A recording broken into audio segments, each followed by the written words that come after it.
പരിശുദ്ധാത്മാവിന്റെ നാമത്തിലാണ് വിശുദ്ധായിൽ സ്നേഹമുള്ള സഹോദരൻ. യഹൂദ ആചാരപ്രകാരം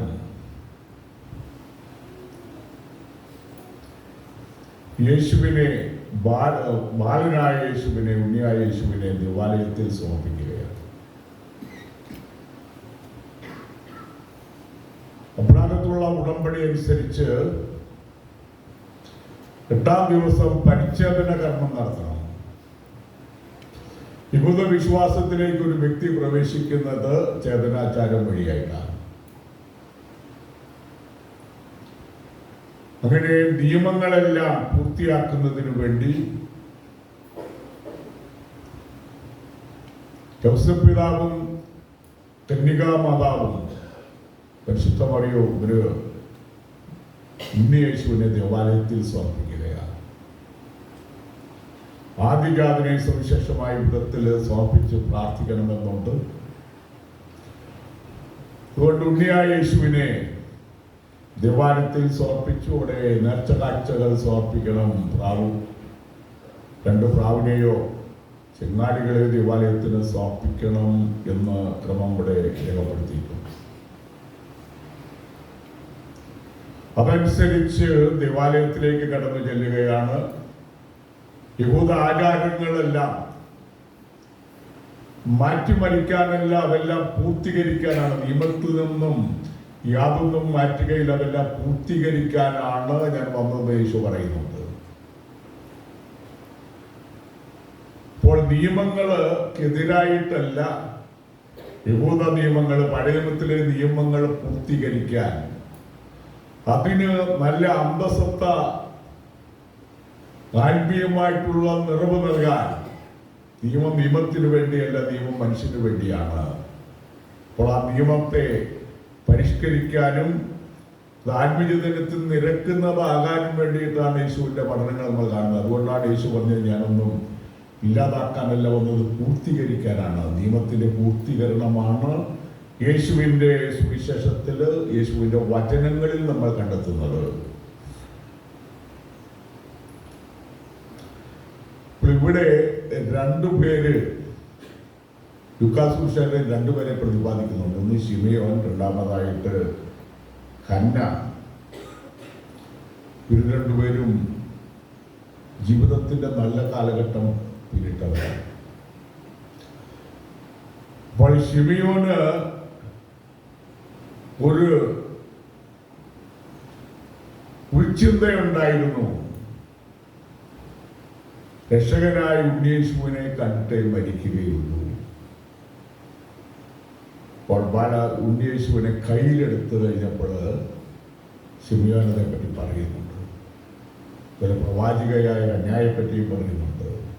അപ്പോൾ ദേവാലയത്തിൽ ഏതാനും വർഷങ്ങൾ വിവാഹത്തിന് ശേഷം അവൾ വിധവയായി, പിന്നീടുള്ള സംവത്സരങ്ങൾ വിധവ എന്നുള്ള നിലയിൽ നന്മ ചെയ്തുകൊണ്ടും പ്രാർത്ഥനയിൽ ചിലവഴിച്ചുകൊണ്ടും ജീവിച്ചിരുന്ന നന്മ നിറഞ്ഞ ഒരു വ്യക്തിയായിരുന്നു അന്ന എന്നാണ് ലൂക്കാസ് സുവിശേഷകൻ വിശദീകരിക്കുന്നത്. ലെവായുടെ പുസ്തകം 12:3 8-ാം ദിവസം കുട്ടിയെ പരിച്ഛേദനം ചെയ്യണം, അത് യഹൂദ നിയമമാണെന്ന് ഇവിടെ രേഖപ്പെടുത്തിയിട്ടുണ്ട്. യെശയ്യാ പ്രവാചകന്റെ പുസ്തകത്തിൽ 42-ാം അധ്യായം 1 ഉള്ള വചനങ്ങളിൽ, ഇതാ ഞാൻ താങ്ങുന്ന എൻ്റെ ദാസൻ, ഞാൻ തെരഞ്ഞെടുത്ത എൻ്റെ പ്രീതിപാത്രം, ഞാൻ എൻ്റെ ആത്മാവിനെ അവന് നൽകി, അവൻ ജനതകൾക്ക് നീതി പ്രദാനം ചെയ്യും. ഈ പ്രവചനങ്ങൾ ആരെപ്പറ്റി? യേശുവിനെ പറ്റിയാണ് പറയുന്നത്. ഇതാ ഞാൻ താങ്ങുന്ന എൻ്റെ ദാസൻ, ഞാൻ തെരഞ്ഞെടുത്ത എൻ്റെ പ്രീതിപാത്രം. അതാണ് രക്ഷകനായ യേശു എന്ന് നമ്മൾ മനസ്സിലാക്കുകയാണ് പ്രവചനങ്ങൾ വഴിയായിട്ട്. റോമാക്കാർക്കുള്ള ലേഖനം 9-ാം അധ്യായം 30 തുടങ്ങിയുള്ള വചനങ്ങളിൽ, ഇതാ തട്ടി വീഴ്ത്തുന്ന കല്ല് ഇടർച്ചയ്ക്കുള്ള പാറയും സിയോനിൽ ഞാൻ സ്ഥാപിച്ചിരിക്കുന്നു. എന്തൊക്കെയാ? തട്ടി വീഴ്ത്തുന്ന കല്ല് ഇടർച്ചയ്ക്കുള്ള പാറയും സിയോനിൽ ഞാൻ സ്ഥാപിക്കും. അവനിൽ വിശ്വസിക്കുന്നവർക്ക് ലജ്ജിക്കേണ്ടി വരികയില്ല എന്ന് എഴുതപ്പെട്ടിരിക്കുന്നു. ആരാണ് യേശു വിശ്വസിക്കുന്നവർക്ക് ലജ്ജിക്കേണ്ടി വരികയില്ല. റോമാക്കാർക്കുള്ള ലേഖനം 10-4 വിശ്വസിക്കുന്ന ഏതൊരുവനും നീതീകരിക്കപ്പെടുന്നതിനെ ക്രിസ്തു നിയമത്തെ പൂർത്തീകരിച്ചിരിക്കുന്നു. വിശ്വസിക്കുന്ന ഏതൊരുവനും നീതീകരിക്കുന്നതിന് ക്രിസ്തു നിയമത്തെ പൂർത്തീകരിച്ചിരിക്കുന്നു. അപ്പോൾ നിയമത്തിന്റെ പൂർത്തീകരണം ക്രിസ്തുവാണ്.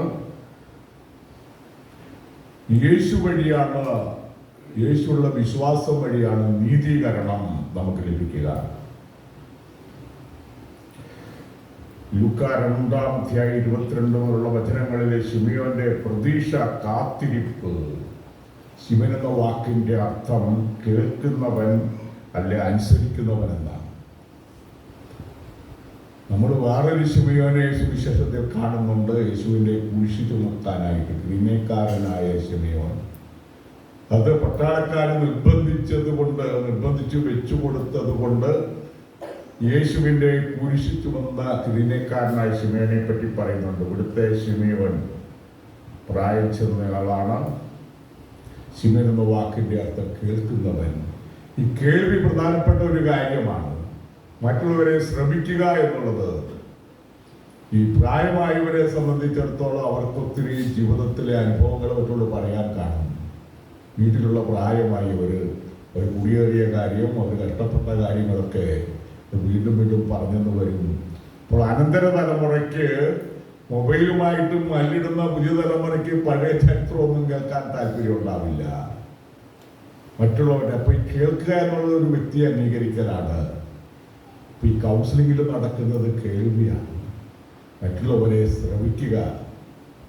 നല്ല കൗൺസിലിസ്റ്റ് അടുത്ത് പോയി കഴിഞ്ഞാൽ മണിക്കൂറിന് പൈസ കൊടുക്കണം, വെറുതെ കേൾക്കുകയില്ല. പൈസ കൊടുത്ത് തങ്ങൾക്ക് പറയാനുള്ളതൊക്കെ മൂളിക്കൊടുത്ത് കേൾക്കുക. അപ്പോൾ തന്നെ പകുതി ആശ്വാസം പറയുന്ന ആൾക്ക് കിട്ടുമെന്നുള്ളതാണ്. കാരണം വ്യക്തിയുടെ ജീവിതത്തിലെ പ്രധാനപ്പെട്ട ഒരു കാര്യമാണ് തങ്ങളുടെ കാര്യങ്ങളും വേദനകളും വിഷമങ്ങളും സൗഭാഗ്യങ്ങളും ഒക്കെ മറ്റുള്ളവരോട് പറയുക എന്നുള്ളതാണ് ഷെയറിംഗ് എന്ന് പറയുന്നത്. പണ്ട് കാലത്ത് നമ്മുടെ നാടുകളിൽ ഈ മതിൽ കെട്ടുന്നതിന് മുമ്പ് ആളുകൾ തമ്മിൽ സമ്പർക്കം ഉണ്ടായിരുന്നു. അപ്പോൾ ഈ കൗൺസിലിംഗ് ഒക്കെ നടന്നിരുന്നു. അടുത്തുള്ള അയൽക്കത്തെ ചേർത്തിയോട്, ഇപ്പോഴത്തെ ഏലിയാമ്മ ചേർത്തി ദർവ്യമ്മയോടോ സംസാരിക്കുമ്പോൾ അവരുടെ പ്രയാസങ്ങളെല്ലാം കുറെ തീരുമായിരുന്നു. ഇപ്പം അത് മോഡേൺ രീതിയിൽ. അതുപോലെ കുട്ടികൾക്കാണെങ്കിൽ പരീക്ഷപ്പെടി അവിടെ കൗൺസിലിങ്ങിന് പോകണം. കൊച്ചമ്മയോട് പറഞ്ഞു കഴിഞ്ഞാൽ സാരയില്ല എന്നൊക്കെ പറഞ്ഞു കഴിഞ്ഞാൽ തീരാവുന്ന പ്രശ്നമേ ഉള്ളൂ, പ്രാർത്ഥിക്കാൻ നമുക്ക് കൊന്തയില്ല എന്നൊക്കെ പറഞ്ഞാൽ കൊച്ചിന് ഉറക്കമില്ല, പരീക്ഷ പേടിയാണ്, കൗൺസിലേഴ്സിൻ്റെ അടുത്ത് ചെല്ലണം, അവിടെ കുറെ പൈസ കൊടുക്കണം. ആ രീതിയിലേക്ക് വന്നിട്ടുണ്ട്. ഈ ശിമയോനെ പറ്റി പറയുന്നത് നീതിമാൻ, ദൈവഭക്തൻ, ഇസ്രായേലിന്റെ ആശ്വാസം പ്രതീക്ഷിച്ചിരുന്നവൻ. ഈ നീതിമാൻ എന്ന യോസേഫ് പിതാവിനെ പറ്റി പറയുന്നത്. ഇവിടെ ശിമയോനെ പറ്റിയും വിശ്വരം പറയാണ്. നീതിമാൻ എന്നാണ് പറയുന്നത്. നീതിമാൻ, ദൈവഭക്തൻ, ഇസ്രായേലിന്റെ ആശ്വാസം പ്രതീക്ഷിച്ചിരുന്നവൻ. ഇസ്രായേലിന്റെ ആശ്വാസം രക്ഷകനായ യേശുവിലാണ്. അത് പ്രതീക്ഷിച്ചിരുന്ന ആളായിരുന്നു. പരിശുദ്ധാത്മാവ് അവന്റെ മേലുണ്ടായിരുന്നു. പരിശുദ്ധാത്മാവ് അവന്റെ മേലുണ്ടായിരുന്നു. അതാണ് സ്നേഹം ചെയ്ത 3 കാര്യങ്ങളെ പറ്റി പറയുന്നു. പരിശുദ്ധാത്മാവിന്റെ പ്രേരണയനുസരിച്ച് അദ്ദേഹം പ്രവർത്തിച്ചു. ദൈവാത്മാവിന്റെ പ്രേരണയനുസരിച്ച് നന്മ ചെയ്യുന്നവരായിരിക്കണം നമ്മൾ. ദൈവാത്മാവുണ്ട്, അശുദ്ധാത്മാവുണ്ട്. ദൈവാത്മാവ് പ്രേരിപ്പിക്കുന്നത് നന്മ ചെയ്യാനും അവരെ സ്നേഹിക്കാനും അവന് കുഴപ്പമുണ്ടാകാതിരിക്കാനും ഇനി അവനെന്തെങ്കിലും കഷ്ടപ്പാടുണ്ടെങ്കിൽ പ്രാർത്ഥിക്കാനും ഒക്കെയാണ് ദൈവാത്മാവ് പറയുന്നത്. എന്നാൽ പിശാചിന്റെ പ്രേരണയാണെങ്കിൽ പ്രതികാരം ചെയ്യാനായിട്ട്, അടിയുണ്ടാക്കാൻ, കലഹം ഉണ്ടാക്കാൻ, ഭിന്നത ഉണ്ടാക്കാൻ, പിന്നെ കുത്തിത്തിരിപ്പുണ്ടാക്കാൻ, കുടുംബത്തിൽ എന്തെങ്കിലുമൊക്കെ കച്ചറകൾ ഉണ്ടാക്കുകയാണെങ്കിൽ അതിനൊക്കെ വിപുലീകരിക്കാൻ, അതിനു വേണ്ടിയ ചതുരുപായങ്ങൾ പറഞ്ഞു കൊടുക്കുക, ഏഷണി പറഞ്ഞു കൊടുക്കുക. പണ്ട് ഇന്ത്യൻ ചിന്തയിൽ ഒരു നാരദ മഹർഷിയെ പറ്റി പറഞ്ഞു. ഇതിൽ ഒത്തിരി മഹർഷിമാരുണ്ട്. അപ്പം നാരദ മഹർഷി ഇങ്ങനെ പല കാര്യങ്ങളും പറഞ്ഞു കൊടുക്കാറുണ്ട് എന്നാണ് നമ്മൾ നാരദ മഹർഷിയെ പറ്റി മനസ്സിലാക്കുമ്പോൾ. ഷേക്സ്പിയറിൻ്റെ നാടകങ്ങളിലുണ്ട് ഇങ്ങനെയുള്ള ചില കഥാപാത്രങ്ങൾ. അപ്പോൾ പരിശുദ്ധാത്മാവിന്റെ പ്രേരണയനുസരിച്ച് പ്രവർത്തിക്കുക. മിശിഹായ ഈശോയെ കൈകളിൽ എടുക്കുക, അതൊരു വലിയ ഭാഗ്യമാണ്. യേശുവിനെ കൈകളിൽ എടുത്തുകൊണ്ടാണ് ശമയോൻ ഈ കാര്യങ്ങളെല്ലാം പറയുന്നത്. ജീവിതത്തിന്റെ ആത്യന്തിക ലക്ഷ്യമായിട്ടാണ് രക്ഷകനായിട്ട് അവതരിച്ച ഉണ്ണിയേശുവിനെ കാണുക, കയ്യിലെടുക്കുക എന്നുള്ളത് ചിന്തിച്ചുകൊണ്ട് വർഷങ്ങൾ അതിനുവേണ്ടി ചിലവഴിച്ചിരുന്ന ശമയോൻ ഉണ്ണിയേശുവിനെ കയ്യിലെടുത്ത കഴിഞ്ഞപ്പോൾ അതിന്റെ ജീവിത സാഫല്യമുണ്ടായി, അദ്ദേഹം സന്തോഷവാനായി. അതുകൊണ്ട് അദ്ദേഹം പറയാൻ, ഇനി എന്നെ സമാധാനത്തിൽ വിട്ടയക്കണമേ എന്നാണ് ശിവന്റെ പ്രാർത്ഥന. ഞാൻ പ്രതീക്ഷിച്ചിരുന്ന കാര്യങ്ങൾ രക്ഷ കണ്ടു കഴിഞ്ഞു, സമാധാനത്തിൽ എന്നെ വിട്ടയക്കണം. അതാണ് ശിമയോന്റെ പ്രാർത്ഥന നമ്മൾ ഇവിടെ കാണുന്നത്.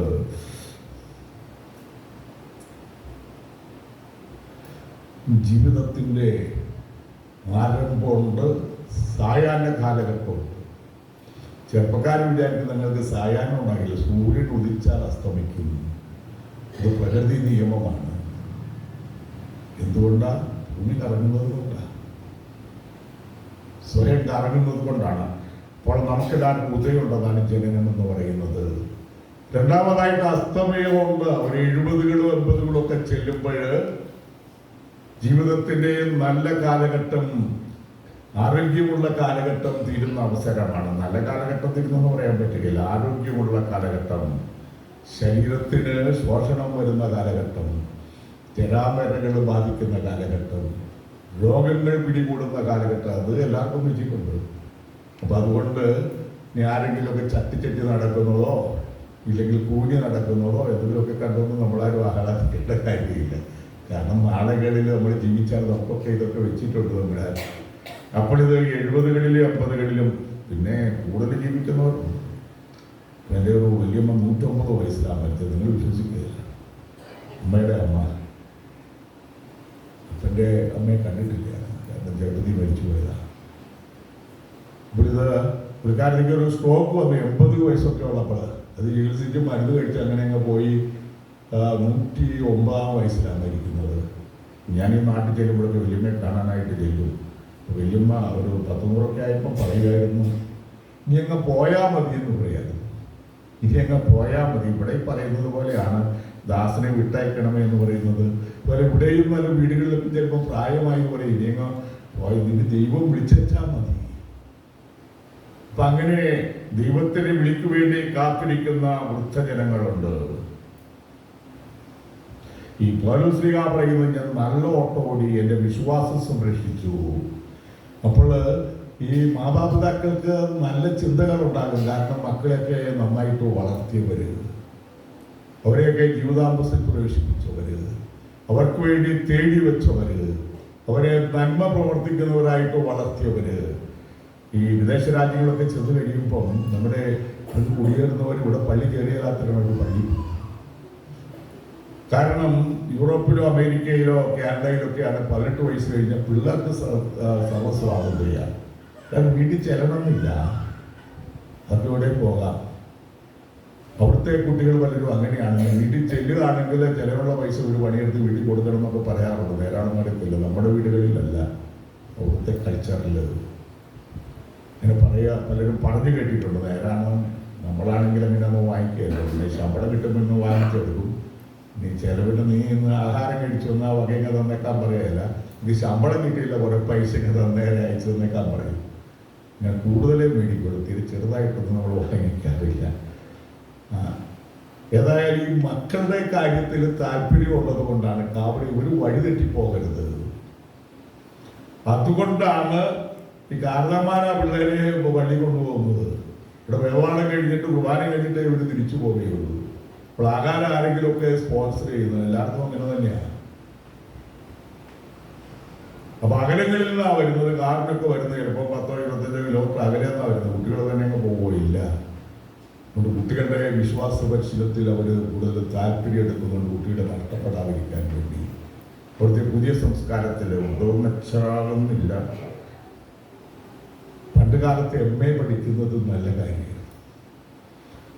ഇന്ന് MA പഠിച്ചിട്ട് MA പഠിക്കാതെ തന്നെ ADMA ആകുന്ന പിള്ളേരുണ്ട്. എന്താ ADMA എന്നറിയാമോ? വായിക്കുന്നവർക്കറിയാം. ADMA എന്ന് പറഞ്ഞു കഴിഞ്ഞാൽ മയക്കുമരുന്നാണ്. ഇതൊക്കെ ഇവിടെ ഇഷ്ടം പോലെ സുലഭമായിട്ട് പലയിടത്തും ഉണ്ട്. ഒത്തിരി വിദ്യാഭ്യാസ സ്ഥാപനങ്ങളിലുണ്ട്. ഒത്തിരി കുട്ടികൾ, ആൺകുട്ടികളും പെണ്ണുങ്ങളും വീടുകളൊക്കെ ഇതിന് അഡിക്റ്റ് ആയിട്ടുണ്ട്. ഇതേപ്പറ്റി ഞാൻ വായിച്ചപ്പോൾ പഞ്ചസാര പോലെ ഒരു തരിയാണ്. അപ്പം അതിലെ ഒരു തരിക്ക് വില 1000 രൂപ. 2 തരി ഒരു കുട്ടി കഴിച്ചാൽ അഡിക്റ്റായി. അതാണ് നമ്മുടെ നാട്ടിലുള്ളത്. നമ്മുടെ നാട്ടിൽ എല്ലാവർക്കും ഉണ്ട് ഈ സാധനമൊക്കെ. ഇപ്പൊ കുട്ടികളെ ശ്രദ്ധിക്കണം. പിന്നെ ഇത് കഴിച്ച് അഡിക്റ്റായി കഴിഞ്ഞാൽ കഴിക്കാതിരിക്കാൻ പറ്റുകയില്ല.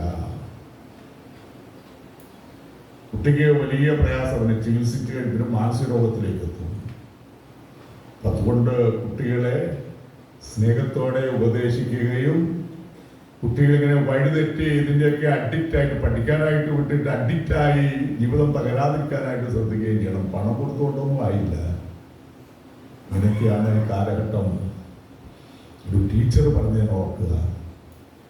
ടീച്ചർ ഇങ്ങനെ നവമാധ്യമത്തിൽ ഷെയർ ചെയ്ത പണ്ട് കാലത്ത് 3 or 4 പിള്ളേരൊക്കെ ആയിരിക്കണം മയങ്ങിയിരിക്കുന്നത്. ഇപ്പോൾ ഒത്തിരി പിള്ളേരുള്ളതാണ് ക്ലാസ്സിൽ മയങ്ങിയിരിക്കുന്നത്. ശ്രദ്ധിക്കാൻ പറ്റുമോ? ഇല്ല. ഇങ്ങനെയൊക്കെയാണ് കാലഘട്ടങ്ങൾ. അതുകൊണ്ട് പിള്ളേർക്ക് വേണ്ടി പ്രാർത്ഥിക്കുകയും അവരെ സ്നേഹത്തിൽ വളർത്തുകയും ഇങ്ങനെയുള്ള സാമൂഹ്യ തിന്മകൾ ജീവിതത്തെ തകർക്കുന്ന പ്രസ്ഥാനങ്ങളെ പറ്റി ബോധവൽക്കരണം നടത്തുകയൊക്കെ ചെയ്യേണ്ടത് അത്യാവശ്യമാണ്. കുട്ടികളെ ശ്രദ്ധിക്കണം. പണമുള്ളത് കൊണ്ടായില്ല.